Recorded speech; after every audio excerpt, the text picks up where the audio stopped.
محمد رسول الله. إن الحمد لله نحمده ونستعينه ونستغفره ونعوذ بالله من شرور أنفسنا وسيئات أعمالنا. من يهد الله فلا مضل له ومن يضلل فلا هادي له. وأشهد أن لا إله إلا الله وحده لا شريك له وأشهد أن محمدًا عبده ورسوله. يا أيها الذين آمنوا اتقوا الله حق تقاته ولا تموتن إلا وأنتم مسلمون. يا أيها الناس اتقوا ربكم الذي خلقكم من نفس واحدة وخلق منها زوجها وبث منهما رجالا كثيرا ونساء واتقوا الله الذي تساءلون به والأرحام إن الله كان عليكم رقيبا. يا أيها الذين آمنوا اتقوا الله وقولوا قولا سديدا يصلح لكم أعمالكم ويغفر لكم ذنوبكم ومن يطع الله ورسوله فقد فاز فوزا عظيما. أما بعد فإن أصدق الحديث كتاب الله تعالى وخير الهدي هدي محمد صلى الله عليه وسلم وشر الأمور محدثاتها وكل محدثة بدعة وكل بدعة ضلالة وكل ضلالة في النار ثم أما بعد. Falënderimet të takojnë Allahut të madhruar, atë e falenderojmë, prej tij ndihmë dhe falje kërkojmë. Atë që udhëzon Allahu nuk ka kush që e humb, dhe atë që Allahu e lën në humbje nuk ka kush që e udhëzon. Dëshmojmë se nuk ka të adhuruar me të drejtë përveç Allahut dhe dëshmojmë se Muhamedi sallallahu alaihi wasallam është robi dhe i dërguari i tij. Të nderuar vëllezër, të gjithë ne pavarësisht pafuqisë son edhe mungesës së aftësive ose kufizimit të aftësive tona për të jetuar, për të mbijetuar, megjithatë të gjithë ne jetojmë në begatitë dhe mirësitë e Allahut të madhruar, cilat janë të shumta dhe të panumërta. Shikun nga një këndvështrim i veçantë, ndoshta bën me thonë më mirë me kon i pafuqishëm e me jetu në begatitë të Allahut, se sa me kon i fuqishëm e pastaj me e pas obligim që krejt edhe kushtet e jetesës me i kriju vetë, që kjo realisht është hipotetike edhe në raport me njeriun është e pamundën, e pa imagjinueshme. Lidhur me këtë, sigurisht që e kemi një detyrim ndaj krijuesit ton fuqiplot. Detyrimi është i thjeshtë, po megjithatë është serioz, me qenë mirënjohës edhe me e falëndëru Allahun. Allahu i madhruar në Kur'anin fammadh thot: "Wa in ta'uddu ni'matallahi la tuhsuha", edhe po të dëshironit ti numëronit begatitë e Allahut, nuk do t'ja dilni dot. Do të thotë ato janë as të shumta, e që krijuesi i plot fuqishëm edhe i gjithdijshëm na ka begatuar me to, me mirësinë e tij të pakufishme, me mëshirën e tij të madhe, ndërsa ne edhe në këtë aspekt ngelemi të mangët për arsye se nuk i numërojmë dot begatitë dhe mirësitë e Allahut të madhruar. Gjithsesi, ato mirësi, po mendoj nuk i numërojmë të gjitha, po për një pjesë tyne jemi edhe duhet jemi në vazhdimsi të vetëdijshëm. Ato mirësi edhe ato begati ndahen në dy grupe.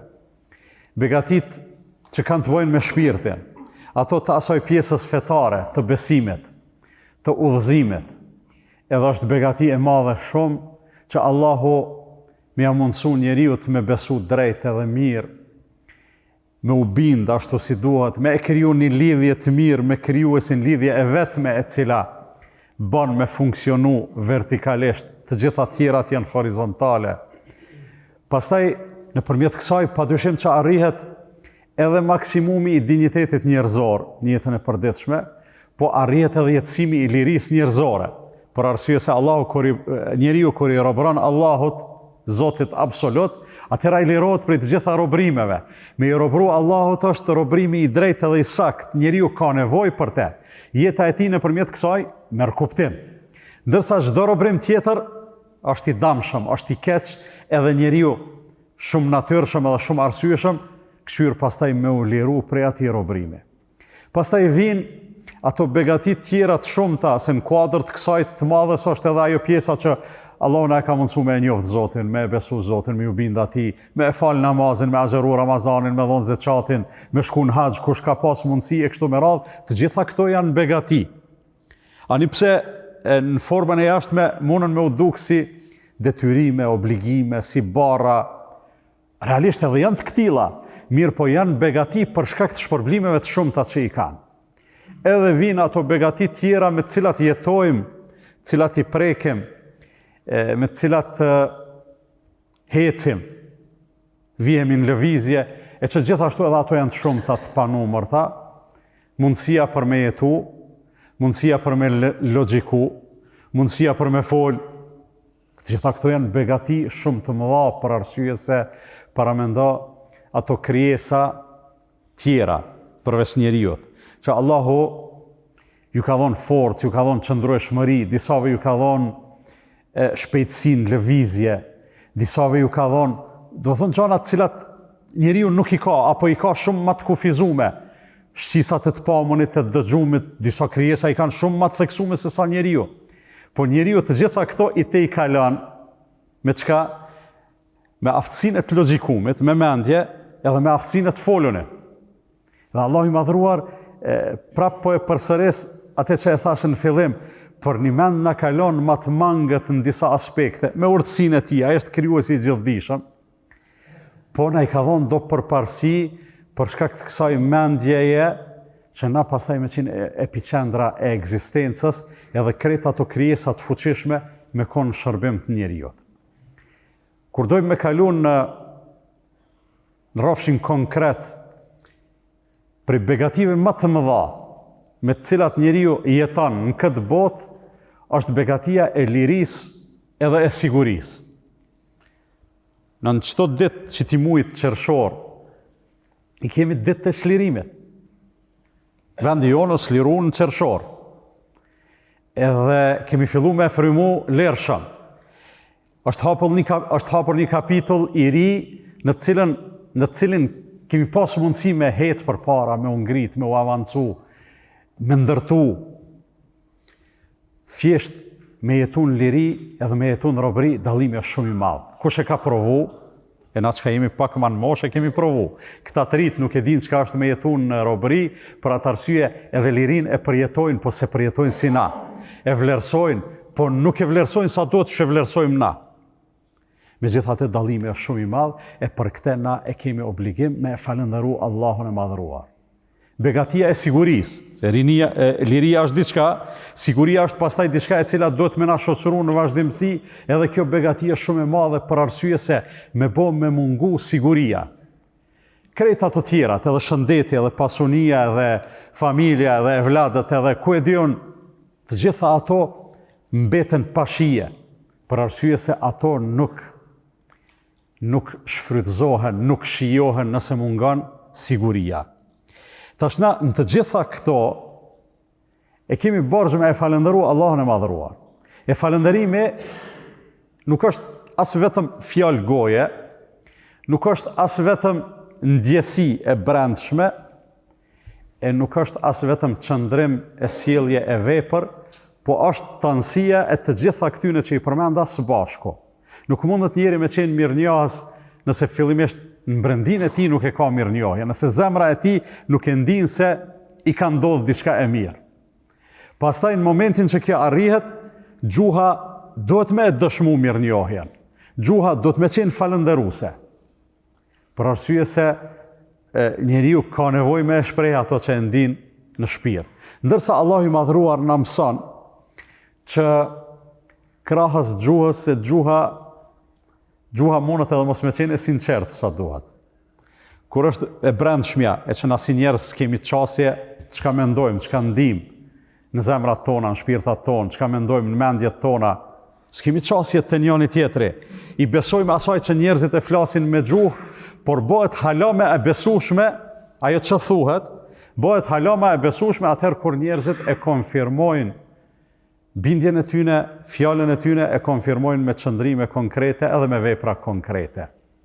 E çka do të me bën këtë aspekt, është një udhëzim shumë i thjeshtë. I thjeshtë është me e thonë, i thjeshtë është me e majtë në mend, i lehtë është me e kuptu, ndërsa don komplet një jetë për me e zbatu, për me e praktiku.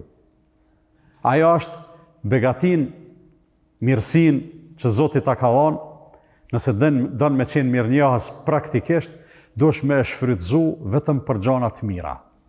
duhesh me e shfrytëzu vetëm për atë që Zoti është i kënaqur ti me e shfrytëzu. A Zoti prej te kur gjos lyp. Allah i madhruar prej neve të nderuar vllazën, nuk lyp kur far shpagimi.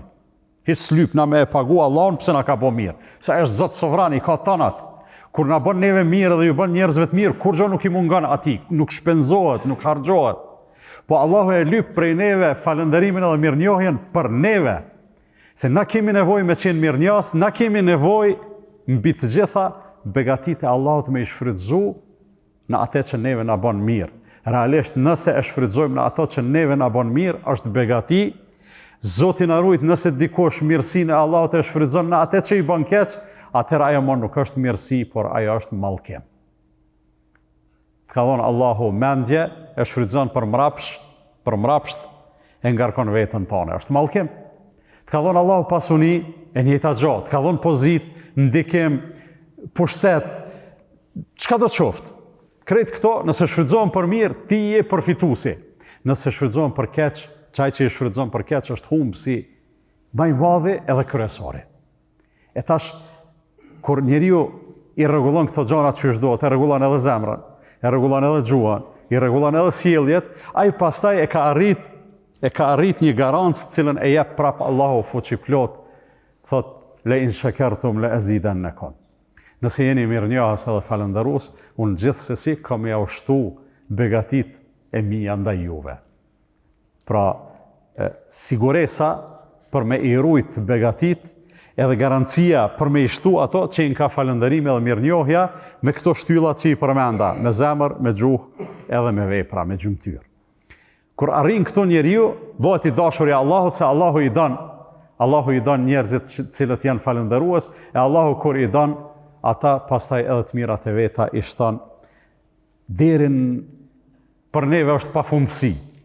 Se ne nuk e imagjinojmë dot, edhe këto që na i ka dhënë Zoti fuqiplot, nuk shëmdit me i lyp, po megjithatë Allahu na i ka dhënë pa i lyp, edhe plot tjera të cilat i lypim, shpeshherë na jep edhe më mirë se sa i lypim, nganjëherë ne insistojmë një gjë të caktuar, sikur fiksohemi në një gjë dhe e lypim me ngulm prej Allahut fuqiplot, ndërsa Allahu nuk ta jep atë, po ta jep një tjetër, cilën ty s'ka shku mendja me e kërku. Mirë, po ajo që ka shumë më e mirë, e merr vesh edhe ti dikur. Se që ka shumë më e mirë, ajo që Allahu ta ka dhënë edhe e ka zgjedhur për ty, sesa ajo të cilën ti ke insistu, edhe e ke lyp me ngulm. Andaj, është shumë e rëndësishme të ndërruar vllazën, që të jemi mirënjohës ndaj Allahut për të gjitha këto begati, për begatinë e besimit, për begatinë e mendjes, për begatinë e lirisë, për begatinë e sigurisë, për begatinë e rrezikut edhe ushqimeve dhe pijeve të bollshme që i kena, për rehatin, për familjen, për evladët, për të gjitha këto, për arsye se për një mend njeriu ka nevojë me u rikujtu edhe me u përkujtu për këto gjana, për arsye se për nga natyra jemi harrestar edhe kur jetojmë një kohë të gjatë në rehati, nuk na duket fort e vlefshme kjo farpune. Një njeri i cili kohë të gjatë ka qenë shëndosh edhe nuk është smur, as një grip si ka ra, as një flam si ka ra, ai harron se sa mirë është me kon shnosh, e fillon me u anku, pse s'kam që ka çpare, pse se kam qito, pse se kam qit lloj kerre, ose një shtëpi 3-4, ose një kështu, a harron se ka shumë begati për cilat ka nevojë me falëndëru, e pastaj edhe ato tjerat vinë me radhë sipas një plani të cilin Zoti i gjithësisë zbaton në mënyrë të pavarur edhe sovrane. Kemi nevojë të jemi mirënjohës, Allahu na boft prej të këtillëve, e them këtë që dëgjuat dhe kërkoj falje për Allahut për vetë dhe për ju andaj dhe kërkoni falje se Allah është falës dhe mëshirues.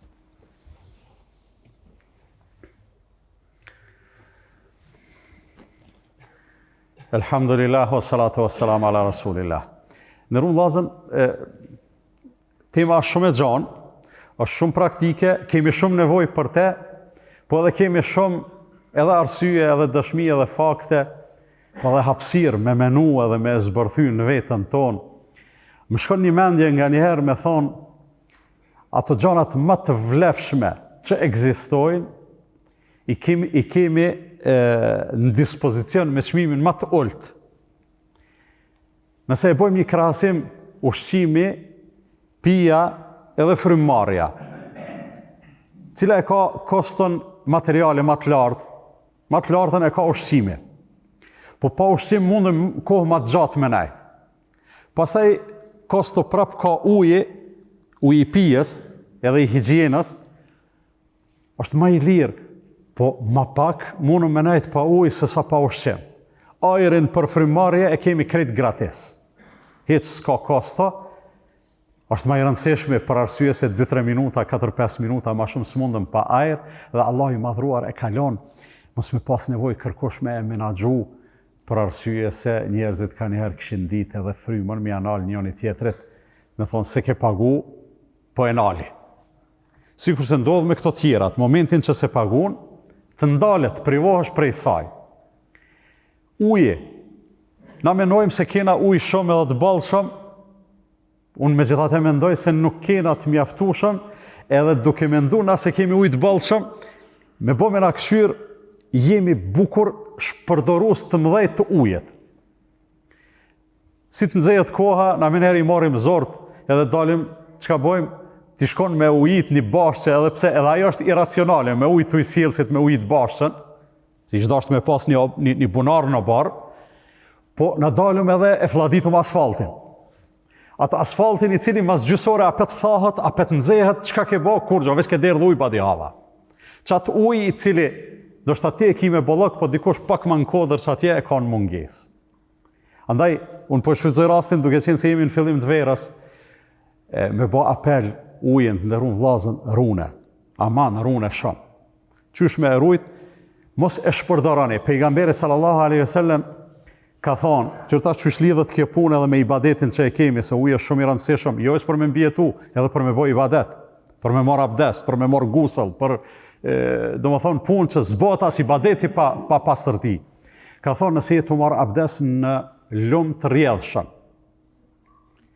mos e tepro me shpërdorimin e ujit, edhe nëse je në lumë të rrjedhshëm e marr abdes. Lumi i rrjedhshëm çaj uji është tash këtu para teje, ti se përdor ose e përdor, ai shkon te poshtë tani, nuk nalet, nuk rrin aty. Mos e shpërdora. Mëso me qenë i disiplinum. Nëse je të marr abdes në shtëpi, në kru, në çeshme, mos e lësho deri në maksimum, lësho pak sa ka nevojë me ilaç ato gjymtyr, edhe nale kur si tu e përdor. Ose je tu marr me higjienë ose me pastrim të dhëmbëve ose me çka do të qoftë. Pse? Për arsye se është begati. Ti mundesh me thonë, po, çka shpenzojën e vetëm një njeri jam, ose një familje, çka shpenzojmë na shumë ujë. Ti një njeri, aty një njeri tjetër, një familje, dhe pastaj mundet me u rregullu kjo punë.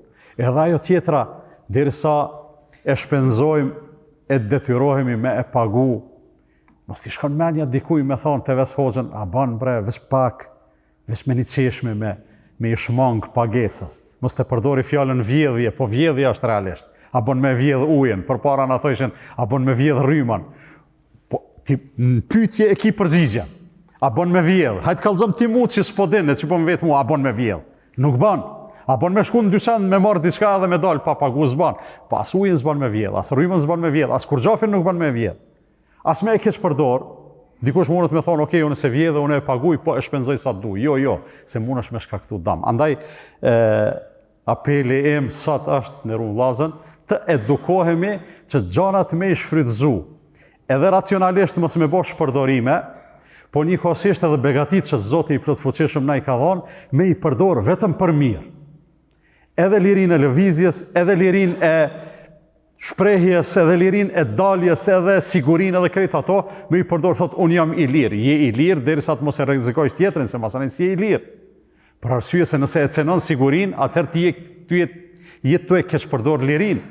Në këtë aspekt do të jemi të gjithë të vëmendshëm, nga se nëse kështu sillemi, Allahu i madhruar ka me na e mundësu që këtyne begative në radhë parë me jau shiju, shijen, ëmbëlsin, në radhë dytë me vazhdu me to, edhe në radhë tretë që është më e rëndësishmja, Allahu i madhruar na i shton edhe më tepër, Allahu i madhruar na falte, na udhëzofte, na drejtofte, e na vetë di soft për t'i vlerësu gjanat ashtu si duhet edhe për t'i rujt ato. Inna Allaha wa malaikatahu yusalluna ala an-nabi ya ayyuhalladhina amanu sallu alayhi wa sallimu taslima. Allahumma salli ala Muhammadin wa ala ali Muhammad kama sallaita ala Ibrahim wa ala ali Ibrahim innaka Hamidum Majid. Wa barik ala Muhammadin wa ala ali Muhammad kama barakta ala Ibrahim wa ala ali Ibrahim innaka fil alamin Hamidum Majid. Allahumma a'izz al-islam wal muslimin wa adhill ash-shirka wal mushrikin wa ansur man nasara ad-din wa akhdhul man khadhala al-muslimin. اللهم من أرادنا والإسلام والمسلمين بسوء فرد سوءه وكيده على نحره وأشغله بنفسه واجعل تدبيره تدميره يا رب العالمين. اللهم ردنا والمسلمين جميعا إلى الإسلام ردا جميلا. اللهم آت نفوسنا تقواها وزكاها أنت خير من زكاها أنت وليها ومولاها. عباد الله، إن الله يأمر بالعدل والإحسان وإيتاء ذي القربى وينهى عن الفحشاء والمنكر والبغي يعظكم لعلكم تذكرون. وأقم الصلاة. لا إله إلا الله، لا إله إلا الله، لا إله إلا الله، محمد رسول الله.